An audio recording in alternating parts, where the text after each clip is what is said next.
ഭരതൻ ദുഃഖത്തിൽ നിന്നു വിരമിച്ച് പിന്നെ താതൻ മരിക്കുന്ന നേരത്തു ശ്രീരാമനും സീതാദേവിയും ലക്ഷ്മണനും അരികത്തില്ലേ എന്നു മാതാവിനോട് ചോദിച്ചപ്പോൾ ഉണ്ടായ എല്ലാ സംഭവവും പറയുന്നു. ഭരതന്റെ വിലാപം. ഹാ താത ദുഃഖസമുദ്രേ നിമജ്ജ മാമേതൊരു ദിക്കിനു പോയതു ഭൂപതേ.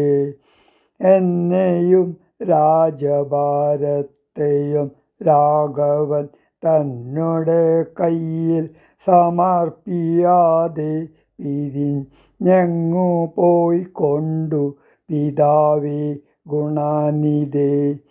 ഞങ്ങൾക്കുമാരുടയോരിനി ദൈവമേ.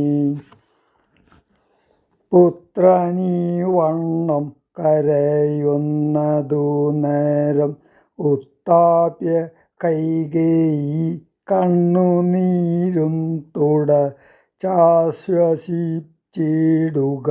ദുഃഖേന കിംബലം ഈശ്വര കൽപ്പിതമെല്ലാം അറിയുക നീ. അഭ്യുദയം വരുത്തിയിടിനേൻ ഞാൻ തവ ലഭ്യമെല്ലാമേ ലഭിച്ചതറിയുക നീ. മാതൃവാക്യം സമാകർണ്യ ഭരതനം ഖേദപരവശ ചേതസാ ചോദിച്ചു. ഏതാനുമൊന്നു പറഞ്ഞിതില്ലേ മമ താതൻ മരിക്കുന്ന നേരത്തു മാതാവേ. ഹാ രാമ രാമ കുമാര സീതേ മമ ശ്രീരാമ ലക്ഷ്മണ രാമ രാമ രാമ.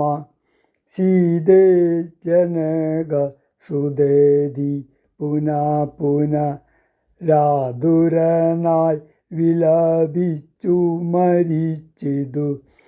താതനതു കേട്ട നേരം ഭരതനും മാതാവിനോടു ചോദിച്ചാൻ അതെന്തയ്യോ. താതൻ മരിക്കുന്ന നേരത്തു രാമനും സീതയും സൗമിത്രിയും അരികത്തില്ലേ എന്നതു കേട്ടു കൈകേയിയും ചൊല്ലിനാൾ.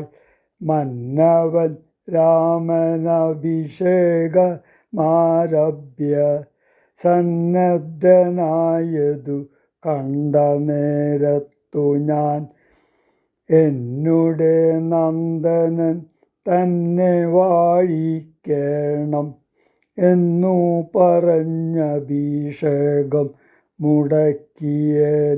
നിന്നോടതിൻ പ്രകാരം പറയാമല്ലോ. 2 വരം മമ തന്നു തവ പിതാ. പണ്ടതിലൊന്നിനാൽ നിന്നെ വാഴിക്കെന്നും രാമൻ വനത്തിനു പോകെന്നു മറ്റേതും ഭൂമിപൻ തന്നോടിതു കാലമർത്തിച്ചേൻ. സത്യപരായണനായ നരപതി പൃഥ്വിതലം നിനക്കും തന്നു രാമനെ കാനനവാസത്തിനായി അയച്ചിടിനാൻ. ജാനകീദേവി പാതിവ്രത്യമാലംബ്യ ഭർത്താസമം ഗമിച്ചിടിനാളാശു. സൗമിത്രിയും ഭ്രാതാവിനോടു കൂടെ പോയാൻ.